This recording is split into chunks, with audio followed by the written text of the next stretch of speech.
नमस्कार दोस्तों, मेरे YouTube चैनल TVS पामिस्ट्री में आप सभी का बहुत बहुत स्वागत है। दोस्तों, अगर आप भी अपनी हस्तरेखाओं के संबंध में कोई जानकारी चाहते हैं या अपनी हस्तरेखाओं का वीडियो बनवाना चाहते हैं तो इसे दिए गए व्हाट्सएप नंबर पर व्हाट्सएप मैसेज कर सकते हैं, कृपया कॉल ना करें। ये जो हाथ आप स्क्रीन पर देख रहे हैं, यह एक 20 से 25 वर्षीय आयु का मेल हैंड है। इनके परिवार की ओर से हाथ भेजा गया है। जानना चाहते हैं हस्तरेखा विज्ञान इनकी हस्तरेखाओं के बारे में क्या क्या कहता है। तो इनके हथेली के साइज से शुरू करते हैं। स्क्वायर हैंड है। जीवन भर मेहनत वाले काम करके ही जीवन यापन करते हैं ऐसे लोग, इनके साथ भी ऐसा ही होगा। हाथ की उंगलियों की लंबाई बेशक अच्छी है इनकी, तो कह सकते हैं कि तुरंत प्रभाव से कोई डिसीजन ये नहीं लेते, लेकिन उंगलियों में बहुत सारी कमजोरियां हैं। सबसे पहले इनकी बुथ फिंगर अगर देखें तो काफ़ी लंबाई लिए हुए बुथ फिंगर है। बुथ फिंगर की लंबाई को अच्छा माना जाता है, लेकिन जब इतनी भी लंबी हो जाए फिंगर तो फिर ऐसी स्थिति में भी ये फिंगर ठीक नहीं होती है। विशेषकर जब निचला पोर थोड़ा सा पतला हो,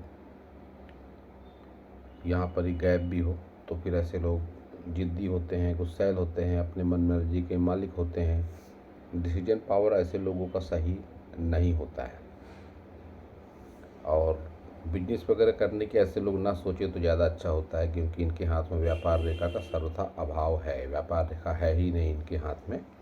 फिंगर लंबी है तो फिर बिजनेस वगैरह का डिसीजन अगर ऐसे लोग लेते भी हैं जीवन में तो इनको अच्छा खासा नुकसान उठाना पड़ता है। लेकिन एक बात जो दिखाई दे रही है कि आकर्षक व्यक्तित्व तो इनका जरूर होगा, और भाषा शैली भी प्रभावशाली इनकी होगी। सन फिंगर की लंबाई अच्छी है, तो बहुत जल्दी उत्तेजित हो जाते हैं ऐसे लोग, साहसी हो जाते हैं, हिम्मती भी हो जाते हैं ऐसे लोग। लेकिन ये आड़ाकट धन संबंधी मामलों में इनको परेशानी या बदनामी या दिक्कत भी दे सकता है। पिता से भी अपेक्षित सहयोग ऐसे लोगों को नहीं मिलता है, ये गैप जब आ जाती है। शनि फिंगर भी इनकी ठीक नहीं है। झुकाव इसका सूर्य फिंगर की ओर है, तो पिता से अनबन, पिता से विचारों का न मिलना, पिता से सहयोग न मिलना। और शनि फिंगर भी इनकी इस पोर पर रुपए पैसे से संबंधित दिक्कतों को बता रही है कि रुपए पैसे से संबंधित प्रॉब्लम को लंबे समय तक रहने वाली है। गुरु फिंगर का झुकाव शनि फिंगर की ओर है, और ये गैप भी है, तो जीवन साथी से भी इनकी नहीं बनेगी, तनाव रहेगा। संतान को लेकर भी असहयोग की भावनाएं रहेंगी, संतान से भी इनकी नहीं पटेगी। एनर्जेटिक पर्सनालिटी कह सकते हैं, क्योंकि रेखाएं ठीक ठाक सी हैं इनके निचले पोर पर, लेकिन अनपेक्षित खर्चों से परेशान रहेंगे ये। रुपए पैसे को हाथ में टिकने में काफ़ी दिक्कतें इनके जीवन में आने के पूरे चांसेस मुझको दिखाई दे रहे हैं। साधारण अगर उपाय की बात करूं तो इनकी सारी फिंगरों में कुछ ना कुछ दिक्कतें ज़रूर है, तो फिर भी ऐसी स्थिति में इनको इस फिंगर पर एक पीतल का छल्ला पहनना चाहिए, इस पर लोहे का और इस पर तांबे का पहन ले तो ज़्यादा अपेक्षित सकारात्मक परिणाम होंगे। और योग ध्यान प्राणायाम से अगर जुड़ सकते हैं तो ज़रूर जुड़ें। योग ध्यान प्राणायाम आपके जीवन की दशा, दिशा और हस्तरेखाओं में चमत्कारिक बदलाव लाता है। थंब भी आपका कुछ इस तरह का है कि तर्क शक्ति आपकी बहुत अधिक प्रभावशाली नहीं है। आप बेशक बातें अच्छी कर सकते हैं, लेकिन अपनी बातें सामने वाले को सही तरीके से समझा नहीं सकते। हालांकि इच्छा शक्ति आपकी मजबूत जरूर है, लेकिन चतुराई चालाकी का स्तर भी आपका उतना ज़्यादा अच्छा नहीं कह सकते हैं। करनी और कथनी में प्रायः फर्क होता है। ऐसे लोगों के बोलते कुछ हैं और करते कुछ हैं। तो अब आपके सारे माउंट देखते हैं। बुध माउंट बिल्कुल सूना पड़ा बुध माउंट, और विवाह रेखा भी बहुत अच्छी नहीं, हालांकि एक ही विवाह रेखा है। तो फिर ऐसे लोग बहुत अधिक प्रेम प्रसंग वगैरह में नहीं पड़ते हैं। इनकी रुचि भी प्रायः नहीं देखी जाती है प्रेम प्रसंगों के मामलों में, क्योंकि इनका शुक्र भी निगेटिव है, पूरी तरीके से दबा हुआ शुक्र। तो फिर प्रेम प्रसंग वगैरह में ऐसे लोग बहुत अधिक पढ़ने के उत्सुक नहीं होते हैं। इनका सन भी पूरी तरह से निगेटिव और दबा हुआ है। इनको सख्त से सख्त योग ध्यान प्राणायाम की आवश्यकता है। अगर ये कोई लाल फूल का पौधा लगा लेते हैं तो इनको विशेष अनुकूलता प्राप्त होगी। सूर्य के उपाय के लिए ये इनको आवश्यक है। शनि पर कोई अच्छी रेखाएं नहीं है, हालांकि शनि फ्लैट है, लेकिन जिस हिसाब से रेखाएं चल रही हैं धन को लेकर प्रतिकूल स्थिति का प्रतीक मानी जाती है।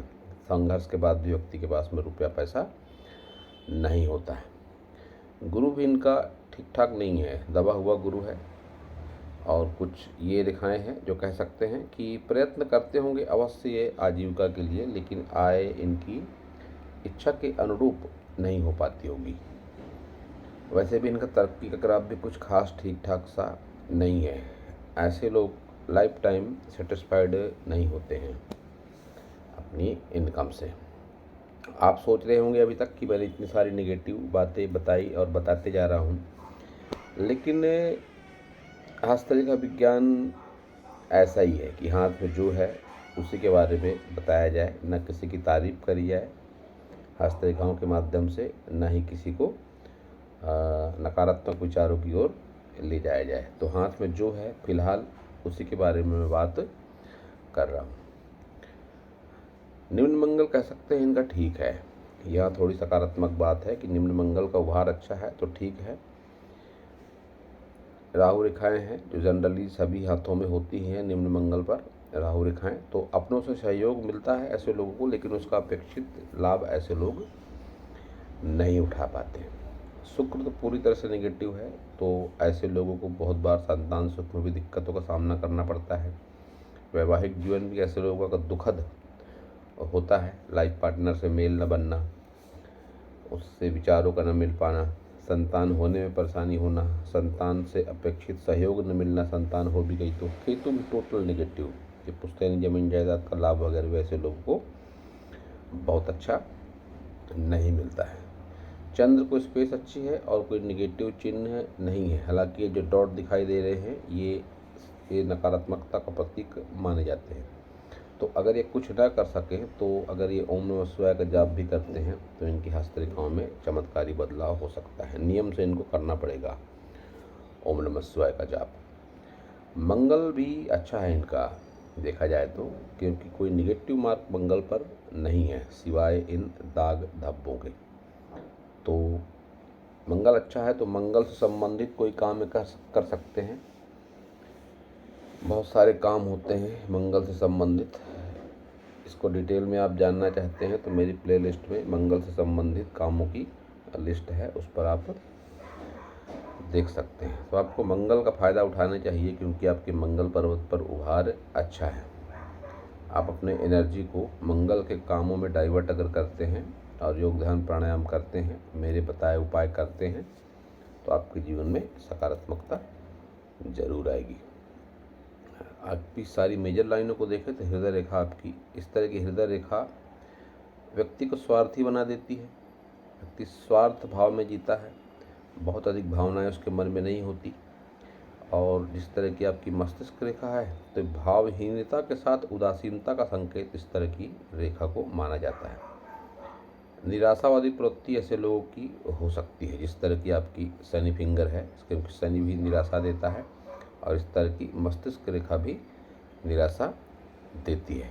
विद्या रेखा पहली बार मैं शायद देख रहा हूँ कि विद्या रेखा बहुत अनुकूल आपकी नहीं है। तो फिर ऐसी स्थिति में योग ध्यान और प्राणायाम ही एकमात्र तरीका है सकारात्मकता की ओर कदम बढ़ाने का। वरना जिस तरह का हाथ है ऐसे लोग व्यसन में भी पड़ जाते हैं। जब इतना निगेटिव शुक्र हो, चंद्र पर कोई शुभ चिन्ह न हो, इस तरह के दाग धब्बे हों, तो फिर व्यक्ति व्यसन की ओर भी मुड़ जाता है। वही राहु भी आपका बहुत अच्छा नहीं है, तो राहु के उपाय भी आपको करने की आवश्यकता है। बुजुर्गों की सेवा करना, स्ट्रीट डॉग की सेवा करना, साधु संत महात्मा इनके प्रति दया भाव बनाए रखना आपके लिए विशेष अनुकूलता देगा। जीवन रेखा लंबी है तो आयु तो आपकी लंबी रहेगी, कोई डाउट वाली बात नहीं है। और एक बात जो मुझे अच्छी दिखाई पड़ रही है आपके हाथ में कि लक लाइन भले ही आपकी नहीं के बराबर है, बहुत अच्छी लक लाइन नहीं है, इसे लक लाइन ना ही कहें तो ज़्यादा बेहतर होगा, क्योंकि आयु के 35 वर्ष के बाद में आपके जीवन में समस्याएं ज़्यादा बढ़ती हुई मुझको दिखाई दे रही हैं। वहीं करीब 45 वर्ष की आयु में कोई सकारात्मकता होने के संकेत आपके हाथ से दिखाई पड़ रहे हैं। यह ऑप्शन जब भी निकलता है जीवन रेखा से तो फिर जीवन में सकारात्मकता आती है। ये सकारात्मकता धन को लेकर हो सकती है, रोजी रोजगार व्यापार को लेकर हो सकती है, कोई व्यक्ति विशेष आपके जीवन में आए उसको लेकर हो सकती है, लेकिन कुछ न कुछ सकारात्मक आपके जीवन में 45 वर्ष की आयु में जरूर होगा। मेरा ऐसा अनुभव है कि जब भी हाथ में कम रेखाएं हों तो फिर ऐसे लोग छोटा मोटा काम करके ही अपना जीवन यापन करते हैं।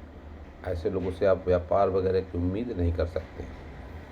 आप देख सकते हैं साथ में रेखाएं बहुत ही कम रेखाएं हैं और भाग्य रेखा सर्वथा निगेटिव है, या ऐसा भी कह सकते हैं कि भाग्य रेखा है ही नहीं, बहुत धुंधली सी टूट टूट कर चलती हुई भाग्य रेखा ये जीवन में संघर्ष को बढ़ा देती है।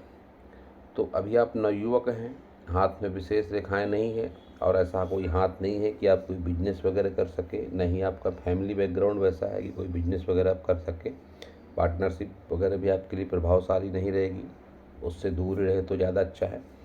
तो आपके लेवल के हिसाब से जो भी आपको काम मिलता है छोटा मोटा, आप उसको मन लगा कर करें, योगदान प्राणायाम करें, इससे आप व्यसन मुक्त भी होंगे, आपकी हस्तरेखाओं में चमत्कारिक बदलाव भी होगा। जीवन अभी लंबा है। वैसे भी आप प्रेम प्रसंगों वगैरह में रुचि नहीं रखते हैं, लेकिन एडिक्शन कह सकता हूँ मैं कि कोई ना कोई एडिक्शन, कोई ना कोई लत, नशे की लत या अनियमित खान पान आपके जीवन में ज़रूर है। तो आप इससे दूर रहने का सर्वथा प्रयास करें। आपका हाथ बहुत ज़्यादा उतना निगेटिव भी नहीं है। इस तरह के हाथ प्रायः होते हैं निम्न वर्गीय लोगों में, इस तरह के हाथ देखे जाते हैं। लेकिन अगर व्यक्ति की दिनचर्या एक नियमित धारा में रहे तो व्यक्ति खा पी कर सुखी रह सकता है, कोई विशेष कष्ट तकलीफ उसके जीवन में नहीं आती है। तो अब आपका देखेंगे लेफ्ट हैंड, ये आपका लेफ्ट हैंड है। लेफ्ट हैंड और राइट हैंड में जो मुझे एक असमानता दिखाई पड़ी वो ये कि आपके लेफ्ट हैंड में साइन ज़्यादा है। इसका सीधा सा मतलब हुआ कि ऊपर वाले ने आपको अच्छा खासा भाग्य देकर, अच्छी खासी मानसिकता देकर आपको भेजा था, लेकिन आपका व्यसन, आपकी गलत आदतें और आपके स्वभाव की वजह से आपके राइट हैंड में कुछ नेगेटिविटी ज़्यादा है। तो ये हाथ आपका लेफ्ट हैंड आपका ज़्यादा अनुकूल है। इसमें शुक्र भी उस हाथ के मुकाबले थोड़ा ज़्यादा ठीक है। रेखाओं की जो कंडीशन है उस हाथ के मुकाबले थोड़ी सी अच्छी मुझको इसमें दिखाई पड़ती है। और इस हाथ में भी भाग्य रेखा नहीं है जैसे कि उस हाथ में नहीं थी। तो फिर से कह सकता हूँ मैं कि बिजनेस वगैरह आप ना करें जीवन भर तो ज़्यादा बेहतर होगा। पार्टनरशिप वगैरह के चक्कर में कभी भी ना पड़ें। जो भी आपको छोटा मोटा काम मिलता है और उस काम को लेकर ही आप गंभीर रहें तो ज़्यादा लाइफ में अनुकूलता आपके आएगी, क्योंकि आपकी भाग्य रेखा उतनी अच्छी नहीं है दोनों हाथों में। फिर से कह दूं मैं कि भाग्य रेखा का न होना ज़्यादा अच्छा है टूटी फूटी या अनियमित भाग्य रेखा का होने से। तो आपको संघर्ष काफ़ी ज़्यादा जीवन में करना पड़ेगा। तो दोस्तों यह था इस हाथ के विषय में हस्तरेखा का ज्ञान। अगर आपको मेरा वीडियो अच्छा लगा हो तो आप मेरे चैनल को सब्सक्राइब करें, मेरे वीडियो को लाइक करें, शेयर करें, कमेंट करें। और पूरा वीडियो देखने के लिए आप सभी का बहुत बहुत धन्यवाद।